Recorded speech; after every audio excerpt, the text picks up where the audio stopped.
Bueno, en este día de campo, acá en el INTA Marcos Juárez, lo que estamos viendo es ensayos de larga duración. Hace del año 1974 que se conducen ensayos con respecto a medir impacto de las labranzas en el suelo y también las secuencias.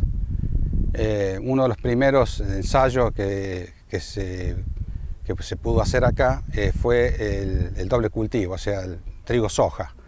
El trigo-soja fue un cultivo importante, o fue digamos, una técnica importante porque hace tanto tiempo atrás no era tan fácil impulsar una técnica como la siembra directa. Entonces se trató de ver la posibilidad de hacer otro cultivo alternativo, en este caso, como la soja de segunda sobre rastrojos de trigo. Fue uno de los ensayos más significativos, digamos, para lo que era toda la técnica que intentaba impulsar hacia el productor, ¿no? Después, posteriormente a eso, vinieron otros ensayos más, porque hubo demanda de ver qué pasaba en el suelo. Entonces surgen ensayos como el monocultivo de maíz, que todavía se sigue, monocultivo de soja, ensayos de siembra directa con diferentes secuencias donde intervienen los 5 cultivos, trigo, maíz, soja, sorgo y girasol, y también secuencias como soja-maíz.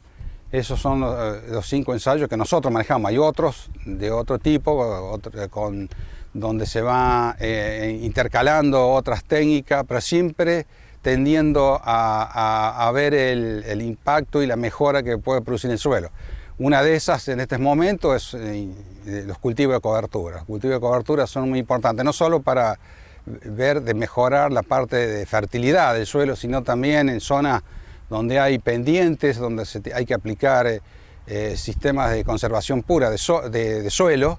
Los cultivos de cobertura tienen una importancia tremenda en la parte de reducir el escurrimiento superficial, mejorar la infiltración y de esa forma reducir, en el caso de nuestra área, la erosión hídrica, ¿no? Que cuando nosotros comenzamos acá en el grupo suelo de Marcos Juárez, en el área que corresponde al río Carcarañá, era erosión grave, digamos, porque se removía el suelo, se hacía remoción de suelo y entonces se predisponía a que el agua de lluvia pudiera arrastrar toneladas de suelo por hectárea y por año, y de esa forma arruinar, digamos, los cauces de ríos como el río Carcarañá.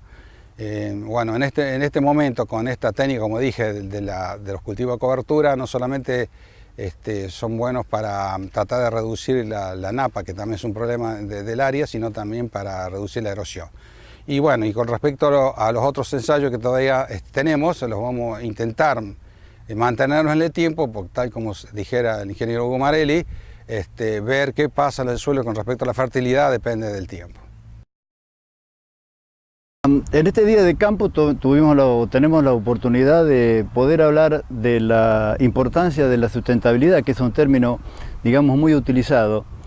Y en este caso estamos mostrando valores de variables que tienen relación con la sustentabilidad cuando uno habla en el tiempo, o sea, cuando hay una variable temporal.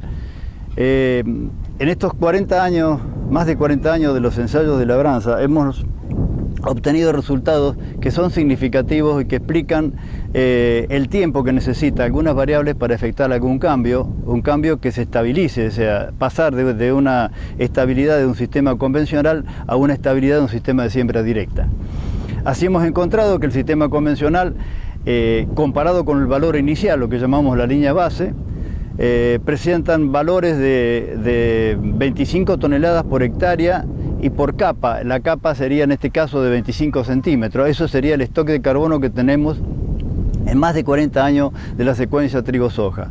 Y en el caso de la siembra directa de trigo y soja, ahí tenemos un valor de 12 toneladas por hectárea y por capa, lo que nos está diciendo que, cuál es la ventaja de este sistema de labranza en cuanto a favorecer el stock de carbono en el suelo. No obstante esos 12% de pérdida contra los 25% del convencional, estos 12% también son importantes. Eso nos indica que no le podemos digamos, cargar a la siembra directa, una práctica muy buena, la productividad del suelo, básicamente sin tener en cuenta otras alternativas agronómicas como son la secuencia de cultivo, como son sistemas que impliquen un manejo de rastrojo en función a los cultivos de cobertura, o sea, alternativas agronómicas que le agreguen a lo que ya gana la siembra directa y poder, en vez de tener un 12% de pérdida del carbono inicial del suelo, tener 0%, es más que cero tendríamos que ir ganando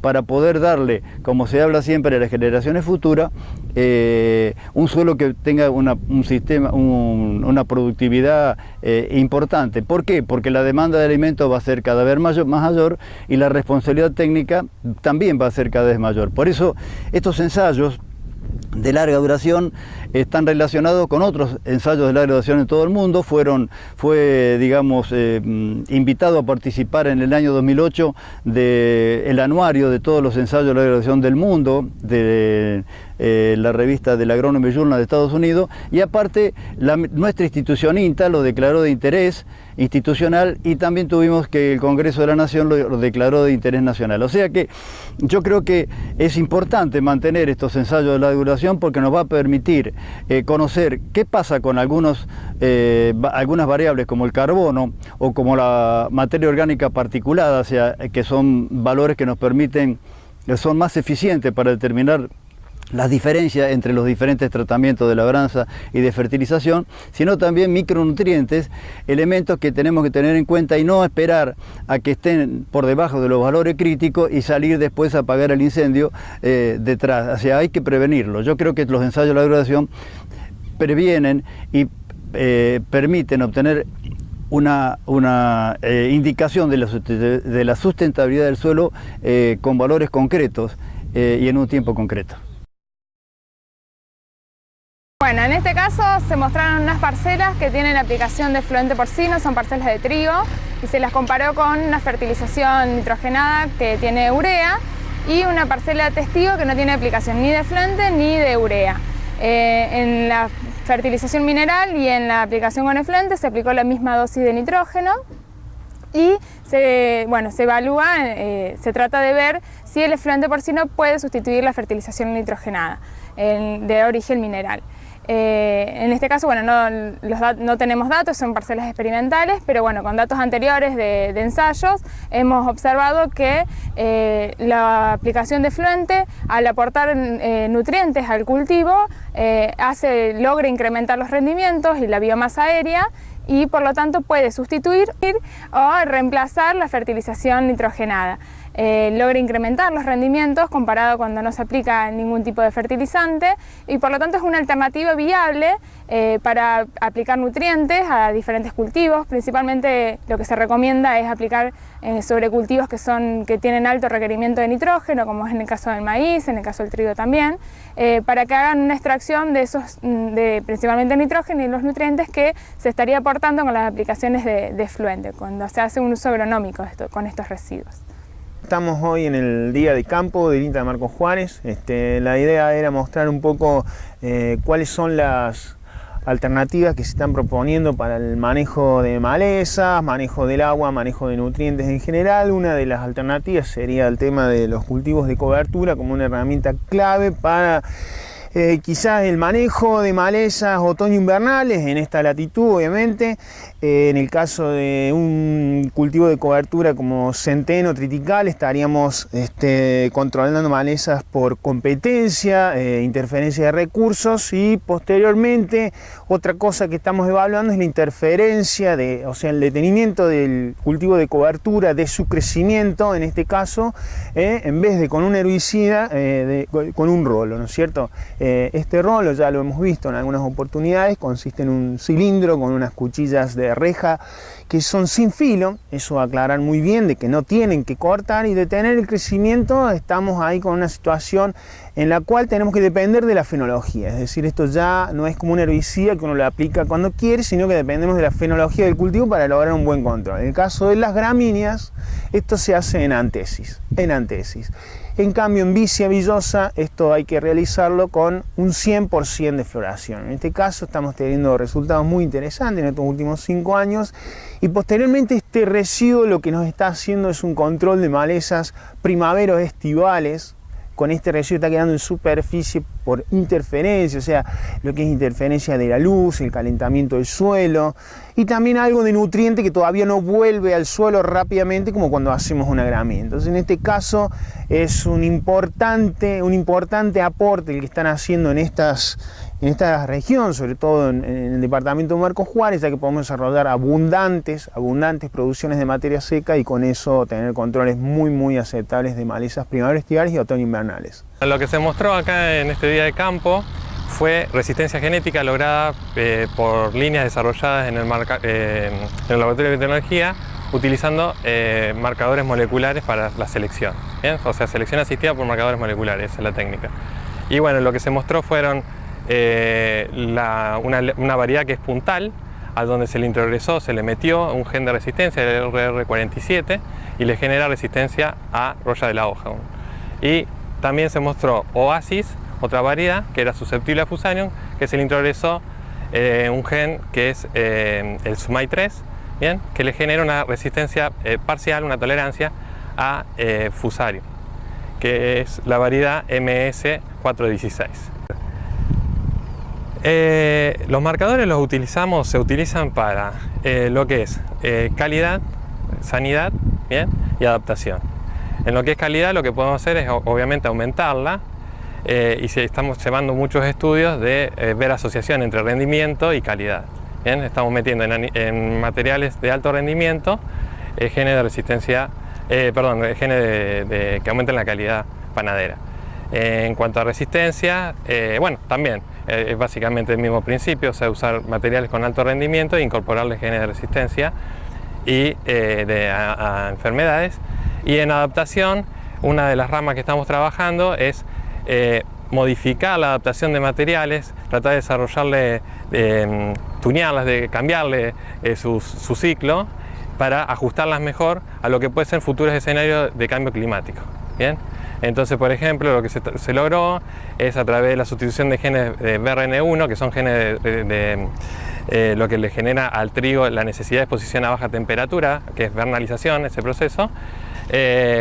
Sustituyendo esos genes, se logró materiales que se primaverizaron, o sea, dejaron de necesitar una exposición a frío, pensando que las temperaturas medias pueden ir incrementándose, y bueno, necesitamos ajustar el ciclo a otro régimen de temperatura. Si bien nuestro objetivo principal es desarrollar y liberar variedades de trigo, también hacemos investigación en el cultivo de trigo. En este caso nos trae la problemática que nos viene ocurriendo hace 2 o 3 años, es por el exceso de las precipitaciones y el ascenso de la napa freática. Esto trae aparejado un cambio en la dinámica del agua y también un cambio en la dinámica de los nutrientes. En este caso hicimos un ensayo en un lote de producción en la cual hicimos varios tratamientos con dosis creciente de nitrógeno y en 2 ambientes productivos, en la cual estamos haciendo diversas mediciones, ya sea de crecimiento y de componentes de rendimiento, en los 2 ambientes productivos y en las dosis crecientes de nitrógeno. En todos los tratamientos hay freatímetros en los cuales estamos siguiendo el movimiento de la napa freática. En el mes de junio, cuando se sembró el ensayo, la napa estaba elevada hacia los 50 centímetros aproximadamente, y ahora en el mes de noviembre se encuentra a 3 metros. Eso nos dice la importancia de los cultivos invernales para el consumo de agua. Nosotros hicimos en este lote un ensayo, zonificamos a través de lo que es mapas de rendimiento de varias campañas pasadas, tomando como referencia rendimiento de cada uno de los cultivos, zonificamos y a su vez con imagen satelital sacamos lo que es índice verde y los índices de productividad. A través de todo ese paquete de imágenes de la imagen Landsat, hicimos lo que se ve aquí, donde sacamos zonas de alta y baja productividad. A partir de ello decidimos hacer un ensayo de fertilización con dosis crecientes de nitrógeno, cruzando las zonas de alta y baja productividad para ver cómo responde el cultivo de trigo a esos distintos sectores. A lo largo del ciclo del cultivo también hicimos con imágenes de dron la zonificación, pero ya puntualizando lo que es dentro de cada uno de los ensayos las diferencias que había, que es lo que vemos acá en esta imagen con el índice verde. Básicamente lo que es la zonificación con imagen satelital, tenemos una resolución media de un píxel de 30 metros por 30 metros. Imaginémonos un lote de barrio o dos chatas juntas, son los 30 metros. Y acá tenemos en lo que es la imagen de dron 2,5 centímetros. Imaginémonos una moneda de 25 centavos, es lo que representa el píxel, con lo cual al aumentar la resolución nos permite ver cosas que en lo otro es imposible verlo. Nosotros con lo que es la imagen del dron podemos determinar cómo varía el cultivo de trigo en la macro, que es las dos zonas bien definidas, pero a su vez dentro de cada uno de los tratamientos podemos diferenciar lo que es rendimiento, están de planta, en algunos casos malezas, si las hubiera, con lo cual nos permite interpretar mucho mejor el desarrollo del cultivo de trigo. Bueno, lo que mostramos hoy fue un ensayo de fechas de siembra, donde participan todas las variedades comerciales que están comercialmente en este momento y se las pone comparativamente una al lado de otro en distintas fechas de siembra para evaluar su ciclo fenológico, ¿no? Y a partir de eso detectar una fecha de espigazón óptima y en base a eso hacer una fecha de siembra para que el productor logre esa fecha de espigazón óptima.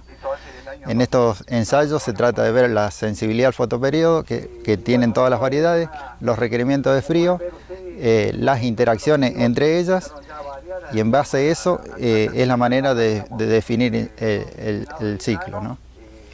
En base a eso nosotros hacemos las recomendaciones para la fecha de siembra para el productor.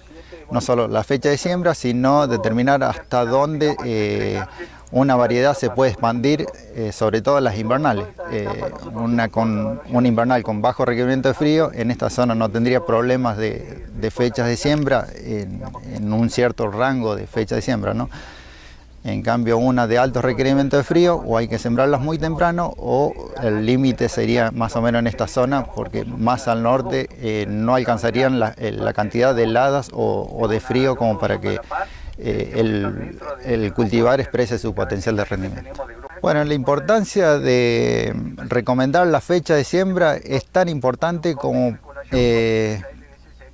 para que el material exprese su potencial de rendimiento, porque en sí nosotros lo que hacemos es mejoramiento, o sea, elevar la producción por unidad de superficie. Pero para que esa variedad exprese ese potencial debe ser sembrado en una fecha óptima. Con este tipo de ensayo nosotros le transmitimos al productor cuál sería la fecha óptima. No solo la fecha, sino el rango de fecha de siembra, porque en base a este tipo de ensayo vimos que una variedad insensible al fotoperiodo tiene un periodo de siembra mucho más corto que una variedad sensible al fotoperiodo. Lo mismo con las invernales, tiene una fecha de siembra mucho menor que una variedad sensible al fotoperiodo o que no requiera frío. Entonces para el productor eso es importantísimo para que el mismo productor, ya que al comprar una variedad y si no la conoce del todo bien, ese tipo de recomendación es fundamental para lograr su potencial.